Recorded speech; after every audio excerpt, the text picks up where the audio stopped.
In the past, at least I'm speaking of in the past, there was a confusion here. Mabuti na lang nakarating sa akin agad yung yung ruling na yon. So, ang lagi kong ina-advise sa kliyente, hindi yun isasama. Subjected na kayo dyan at 15,000 or 15 million kapag kaganyan. Closely held corporations. It is imposed on in the nature of penalty for accumulating income beyond the reasonable needs of the business. Ang ginagawa nila is they took hold of the funds and hindi nila i-distribute. Kasi pag dinistribute mo, the moment that you distribute it to the kasi di ba from domestic corporation to another domestic corporation, income tax exempt, dividends tax exempt, final tax exempt. Pero from the domestic corporation, diretso sa mga owners, 10% final tax on dividends. So, napakabigat kung tutuusin kasi from sales or revenues down to net income, tinax yung net income mo ng 30%, di ba? Actually, bukod doon, may mga VAT yan, may mga kung ano-anong mga withholding tax na, etc. na sometimes sinushoulder mo. Meron pang business permit dyan, di ba? So, you go through those kinds of tax rates, and then once after the net income, nabayaran mo na yung 30%, actually, net taxable income, then 30% net income. Yung net income na to will accumulate in your retained earnings, and then once you decided to distribute, then that's the time na matataksan doon sa mga individuals. Ganun ang mangyayari. Di ba? So, once na once na na-distribute mo na yun doon sa mga individuals, another 10%. Pero alam naman natin na yung mga tao, sometimes you are 90% or 100% owner, almost 100% owner of the company. Ikaw na talaga yun eh. Feeling mo, ikaw na yon. 30% goes to the BIR. As in, slash approximately 1/3 of everything. Napagod ka na husto, 1/3 of everything bibigay mo. Bukod pa yun sa mga taas ha. Tapos, out of the 2/3 na naiwan, bibigyan mo pa ng 10%. Yun ang nangyayari. So, ang ginagawa nila, they take hold of that, and nakita yun din ng BIR that you are holding on to the retained earnings that is already in excess of your reasonable needs. Pero nagbigay naman sila ng mga appropriation windows. Okay? Binanggit ko kanina. Ayan. Closely held corporations are those corporations that at least 50% in value of the outstanding stock or at least 50% of the total combined voting power of all classes of stocks entitled to vote is owned directly or indirectly by not more than 20 individuals. So, 20 and below. Domestic corporations falling under the aforesaid definition are therefore publicly, not falling, are therefore publicly. Ito kasi, sa closely held to.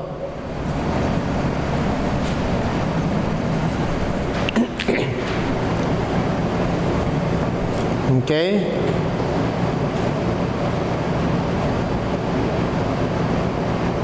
Meron tayong tinatawag na grandfather rule. The ownership of the domestic corporation for purposes of determining whether it is closely held corporation or publicly held corporation is ultimately phased to the individual stockholders. Trace mo yung individual stockholders of the parent company, wherein at least 50% in value of the outstanding capital stock or of the total combined voting power in all class of stocks entitled to vote in the corporation is owned directly or indirectly by at least 21 or more individuals. The corporation is considered publicly held corporation.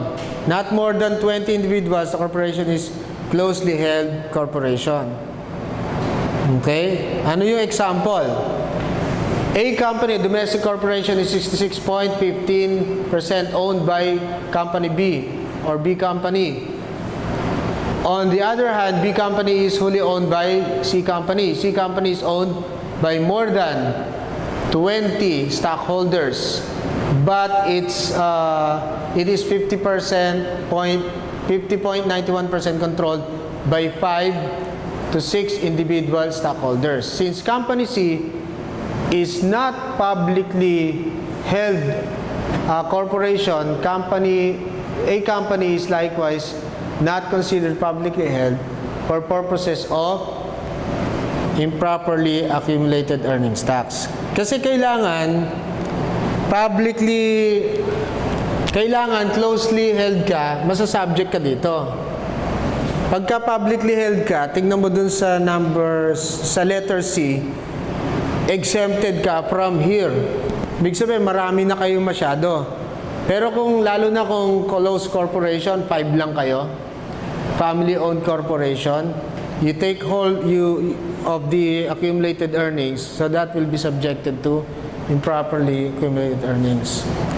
Exemptions are banks and other non-banks intermediaries, insurance companies, publicly held corporations, taxable partnership, kanina nabanggit ko, hindi yan kasama, GPP, non-taxable joint ventures and enterprises duly registered with the Philippine Economic Zone or PEZA, and enterprises registered pursuant to the Basis Conversion and Development Act, etc.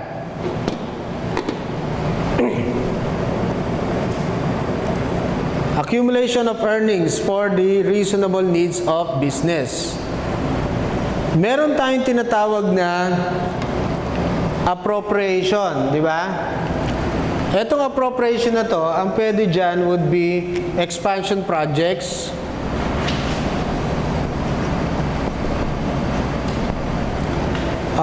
reserve for building plants. So halos yun din ang ibig sabihin.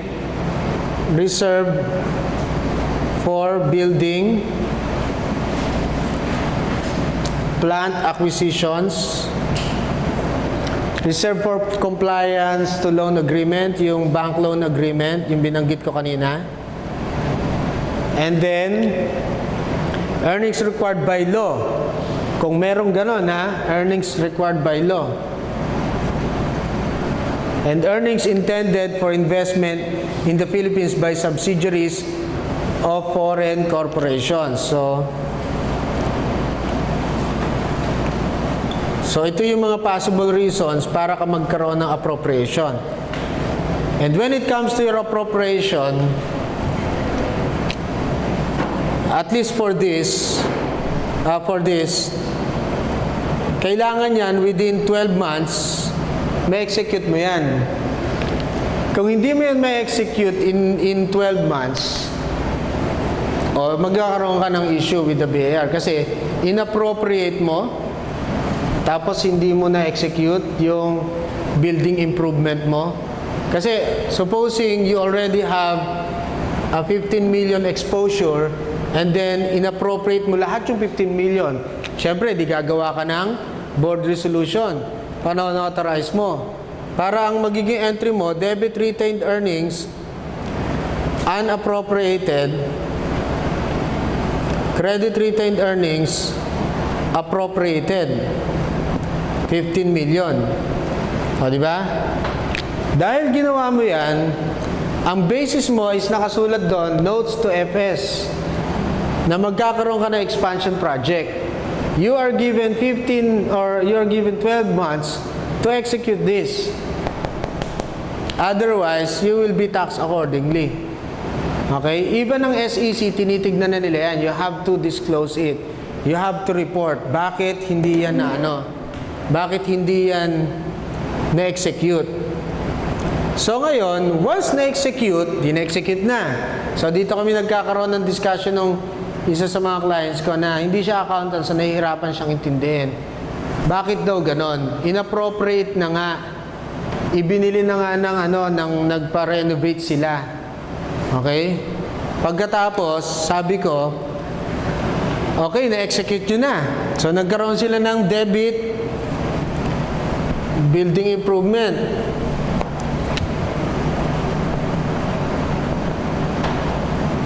O, credit, cash and bank. Pero nagkaroon sila muna ng ganito, 15 million. Building improvement and credit, cash and bank. O, di na ano na, na-execute na. Ang sabi ko sa kanila, o sige, o di na-execute na pala, i-reverse nyo na yung appropriation. Gets nyo ba? Na-execute na eh. Reverse mo na to. Meaning, you are only given 12 months for you to not pay the tax. Ang akala syempre ng marami, forever na yon, nalibre ka na. Forever mo nang i-hold yung appropriation for this year, next year the same appropriation, 10-year appropriation, dinadagdagan mo pa ng appropriation, puro appropriated na, wala. Na-execute mo na eh, may building ka na eh, ginagamit na ng office mo eh. Pero, dapat i-reverse mo to. Once na-reverse mo to, subjected ka na uli. So, it is just a 12-month delay. The tax will still be paid. And you will, what you did is just buying time. Okay? So, yan. Definition of improperly accumulated income. Income tax exempt. Ano yan? Definition of properly accumulated income. Under Section 29 of the Tax Code as amended, defines the term improperly accumulated income as taxable income adjusted by, ito yung binabanggit ko kanina, adjusted by the exempt transactions and then exempt or excluded from gross income, add back mo yung final tax mo, and then add back mo yung NOLCO mo that has already been deducted. Di ba yung NOLCO, yan yung taon na nalugi ka, meaning your gross income after deducting cost of services, masyadong malaki yung operating expense mo, tuloy nagkaroon ka ng negative, nagkaroon ka ng net loss. Yang net loss mo na yan, pwede mo yang i-record as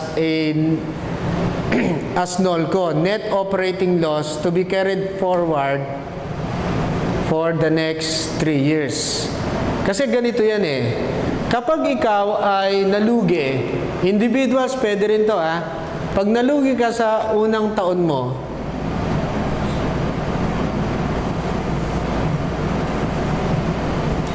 ang lugi mo ay 10 million. Second year mo, loss to ha. O dito ngayon yung ipo-forward mo as NOLCO. Di ba? Sa second year mo, kumita ka 2 million. Okay? Kumita ka 2 million. Kung hindi mo to pwedeng i-forward, kung hindi mo yan pwedeng i-forward, babayaran mo na yan. Di ba? 600,000. Tama? Hindi ka pa nga nakakaraos eh. Ang laki-laki ng hit sa'yo. What if 50 million yan? Pinagbayad ka na agad nito. Di ba?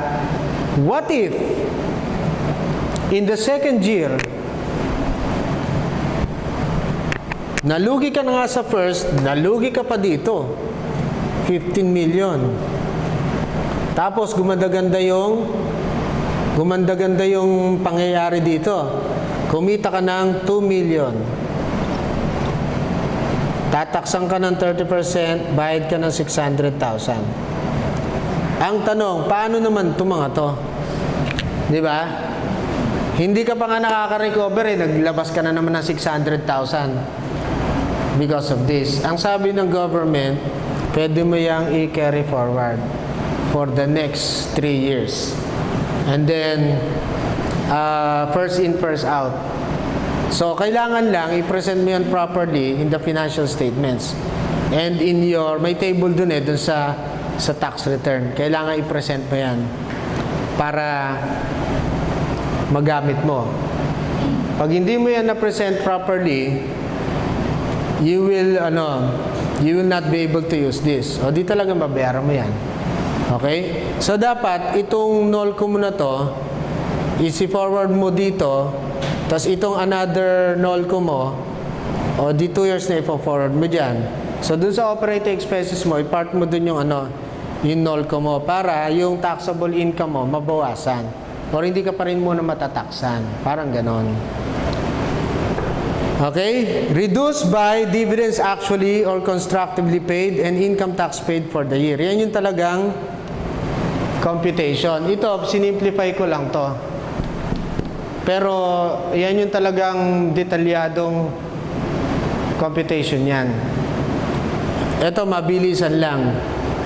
Yung paid up capital mo, compare mo dun sa, yan yung paid up capital, 100% of paid up capital as of December 31, 2018.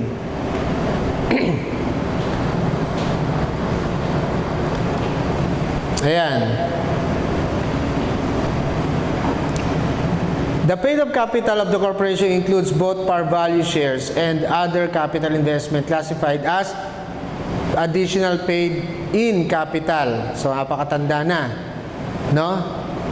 Ng BIR ruling na to. Pero dito sa RMC 2011, ang sabi dito, the amount contributed to the corporation representing par value and shares. Hence, any excess, APIC, yun dito,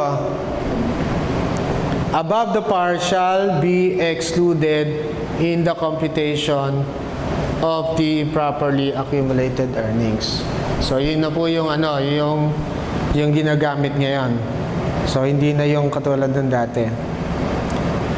Payments of dividends to avoid improperly accumulated. If the dividends must be declared and paid or issued not later than 1 year, 12 months following the close of the taxable year. Otherwise, improperly accumulated earnings, if any, should be paid within 15 days thereafter.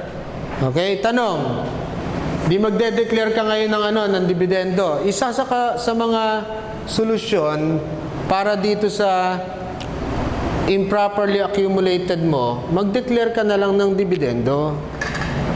Why don't you declare dividends? Kasi anyway, 12 months lang naman yung binibigay sa iyo After nung 12 months mo, i-reverse mo na ulit yan. So might as well mag-dividendo ka. Ang nakikita ko na nagwo-work and dinidiscuss ko sa aking mga clients is, yung iba ko kasi mga clients, sinusweldohan nila yung sarili nila. So, pag sinweldohan nila yung sarili nila, as compared to, sila din naman yung mga may-ari pwede silang sweldohan. Ang sinabi ko lang namang hindi pwede, yung sa GPP, yung mga partners. Pero yung yung mga may-ari, they can actually be employees themselves. The president is an employee of the company. So, yung being an employee, makaka-receive kayo ng de minimis, 13-month, yung mga iba pa mga perks. Marireceive nyo yan. Pwede ka rin magkakotse. Kung salesperson ka, depend mo yun, salesperson ka. Diba? For the convenience of the company. Ngayon, sa nakita ko, mas nakagkakaroon ng tax savings kapag ka dividends ang mangyayari. Una, napakasalimuot kaya nung mga salaries. Gulo-gulo. Dami-dami mga samantalang simple 10% final tax on dividends lang. Sa analysis ko depende siguro sa range ng mga figures. Pero sa nakikita ko, mas economical pa yan. Hindi pa masalimuot. Final tax on dividends mo na lang. Lalo pa ngayon, 35% yung salaries mo. Kung ang lalaki naman kumita. Diba? Hindi naman sila masasatisfy sa statutory minimum wage earner na empleyado. Ikaw may-ari, tapos statutory minimum wage ka. Sino maniniwala sa nun? Diba? Parang ang hirap namang, ang laki mong pasweldo dito sa isang manager mo, 40,000, 50,000, tapos ikaw, 10,000. Tsaka, ito nakikita ko, gawin na lang to. So, kapag sila ay nagkaroon ng excessive, unappropriated, or kailangan na siyang i-reverse, i-distribute na nila yan doon sa... This is one of the remedies to get rid of improperly accumulated earnings. Kung tutusin, parang hindi nga remedy kasi pwede mong hintayin na lang ang BIR na dumating dito. Pero wala silang patawad dito. Hindi ka patatawarin dito kasi kitang-kita to eh. Kung sakaling dun pupunta ha, hindi ko sinasabing yun ang dapat yung gawin. Pero hindi kanya kayang tulungan. Bakit? Kitang-kita to. Paano niya to ididepensa sa supervisor niya? Paano niya yan ididepensa sa regional director? Eh, kitang-kita yan. Di ba? So, ang point, kitang-kita naman eh. Hindi naman mababawasan yung babayaran yung tax deficiencies. Idiretso mo na dyan. But if nailagay mo naman sa utos sa FS mo lahat yan, wala nga lang board resolution. Wala talagang parang upload ka pa rin. Alin? Ano yun? Pagka walang board resolution, hindi yun i-honor ng BIR, hindi yun i-honor ng SEC. Sa SEC nga, may penalty ka na rin eh. Lalo na sa BIR. Di ba last year, sir, so lang, nailagay mo yung reasoning ng expansion. But if pa then, you only have 12 months to pay. What if the end of the year ay? And yung in the middle of the year, hindi na siya mag-prosper. O pwede mo bang, nag-clear ka na lang ng dividends instead? Kahit na hindi yun yung pinaka-reason mo minsan. Pwede mag-declare ng dividends? Mag-declare ka na kasi mangyayari din naman yung inevitable eh. Kaka-penalties pa. Sa SEC ba, sir? Hindi naman nila yung prior years. Di ba mag-aamin nila? Kunyari, next year, pag may nakapag-ano ka ng dividend declaration, hindi pa check ba nila yung mga prior naman yun? Teka ha. Sa na-experience ko, which is very limited when it comes to SEC, ang nakita ko sa kanila, per year lang naman silang magpadala ng notice. Inviting kanila doon, may specific time, di ka pwedeng malate. Parang 15 minutes lang ang inyong window or siguro kung mapatagal, di okay lang. Kaya lang may mga iba pa silang imimit eh. So, usually mga abogado yung nandoon na i-explain mo yun. And then papatawang kanila mga penalties. Ngayon, ang napansin ko, 1 year lang yung, sa experience ko ha, hindi pa ako naka-experience ng 3 years or 5 years. Nag-worry ka na walang board resolution yung iba. Parang ganon. Kasi at fault na yung last year, parang ayos ito sana this coming. Wala siyang assurance na hindi siya matetrace. Wala siyang assurance. Pero ang BIR kasi pagka nag-issue ng letter of authority sa examiner and GS para kayo ay audit, per year lang din yon. Per year lang. Hindi naman para tignan pa yung mga ibang taon na nakaraan. Pero first in, first out naman ginagawa ng BIR eh. Unless pinatawad ka na talaga dun sa within the 3-year prescriptive period pa tapos hindi ka na in-audit. Mas malaki ang chance kasi ng BIR na unahin niya muna yung mag-expire. Let's say 2016, ipapile ng 2017 April, di ba? So mag-start ka na ng counting. 18, 19, 20, Kasi, so pwede pa, di ba? Hanggang April 15, 2020. Pwede pa yung ilang buwan na lang. April 6, more or less, 6 months na lang, libre na yung mo. Libre sa idea na hindi evasion, hindi fraud, walang fraud. Kasi pagka may fraud, from the point of discovery, 10 years. Di ba? Pero generally speaking, parang libre na yon. Unless may taong galit na galit sa'yo na talagang tinira ka na na in-expose ka. Kasi saan manggagaling na third party yon? Di ba? Nasasabihin may fraud na nangyari. So usually meron lang talagang nag-ungkat So, chances are, pag lumibre ka na sa 3 years, okay na yon. Malaki ang chance na hindi na yon. Are you talking about 2016, 17? Alin? 13? Ayun, mahaba-haba pa. Mahaba-haba pa yung bibilangin na taon. 2018. Then deadline is April 15, 2019. 20, 21, 22 ng April. Kailangan makarating yung April 16. Kung hindi ka nag-amend, kasi pag nag-amend ka, di tatakbo yung April 16 mo, o April 15 mo. Kung ano ba mo, nag-file ka hindi earlier, nag-file ka noong April 15 talaga, 2019, di ganun lang, tas wala kang amendment, hintayin mo lang yung 2021, 22. Hintayin mo lang yung April 16, wala na yon. Kung walang fraud, wala na yon. Wala hindi talaga. Kailangan meron kang board resolution. Kung gusto mong kumpletohin, kasi yun ang ginagawa ko, minutes of the meeting. Kasi ang hirap namang nagkaroon ka ng board resolution, wala ka minutes of the meeting. Diba? Tapos yung minutes of the meeting ko, talagang merong nagsalitang ganito, nag-secondang ganito, talagang totoong minutes of the meeting. Tapos isinasabay ko pa minsan sa sa Christmas celebration para maging totoong-totoo talaga. Of which approve naman ng talaga naman nagmi-meeting sila, pero yung ganyan kasi, mabilisan na lang nila yung dinidiscuss. Hindi na ako kasama. Sa email lang ako, tsaka sa telepono. Unless nagpatawag talaga ng meeting na isama ako doon. Pero normally, sila na lang nag-uusap doon.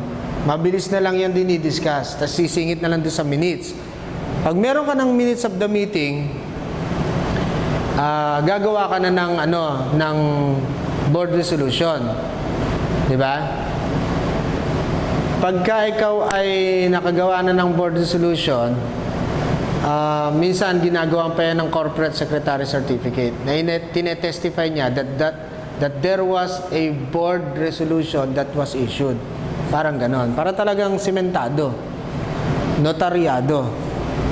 So, yun. Mas matibay yun kung meron kang minutes of the meeting kaysa basta biglaan na lang na board resolution. Okay?